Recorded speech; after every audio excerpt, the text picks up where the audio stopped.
பகுத்தறிவு பிறந்ததெல்லாம் கேள்விகள் கேட்டதனாலே.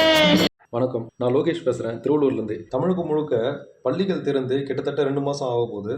ஆனால் இன்னும் கூட சில பள்ளிகளில் மாணவர்களுக்கு புத்தகங்கள் இல்லாமல் வகுப்புகள் நடைபெற்று வருது. புத்தகங்கள் ஏன் கொடுக்கலன்னு கேட்டால் ஸ்டாக் இல்லை அப்படின்ற பதில் தான் பெற்றோர்கள்கிட்டயும் மாணவர்கள்கிட்டயும் ஆசிரியர்கள் சொல்றாங்க. இது உண்மையானு விசாரிச்சா உண்மையிலேயே அதுதான் நிலை. குறிப்பிட்டு சொல்லணும்னா திருவள்ளூர் மாவட்டம் பூண்டி அரசு மேல்நிலை பள்ளியில 9ஆம் வகுப்பு மாணவர்களுக்கு இன்னைக்கு டேட் வரை எந்த சப்ஜெக்ட் புக்கும் கொடுக்கல. தனியார் பள்ளிகளில் வகுப்புகள் தொடங்குறதுக்கு 20 நாளைக்கு முன்னாடியே பாட புத்தகங்கள் கொடுக்கிற நிலைமையில அரசு பள்ளிகள்ல வகுப்புகள் தொடங்கி 2 மாதங்கள் ஆகி கூட புத்தகங்கள் மாணவர்களுக்கு வந்து சேரவில்லை. இது முழுக்க முழுக்க பள்ளி கல்வித்துறையின் அலட்சிய போக்கு. இது தொடர்பா மாவட்ட தலைமை கல்வி அலுவலர் அதாவது சிஇஓ கிட்ட கால் பண்ணி கேட்கலான்னு கால் பண்ண, ஆனா அவர் எடுக்கல. மாணவர்களோட எதிர்காலத்தை கருத்தில் கொண்டு திருவள்ளூர் மாவட்ட ஆட்சியரிடம் நேரில் சென்று வாய்மொழியாகவே இந்த தகவலை நான் அவர்கிட்ட தெரிவிச்சேன்.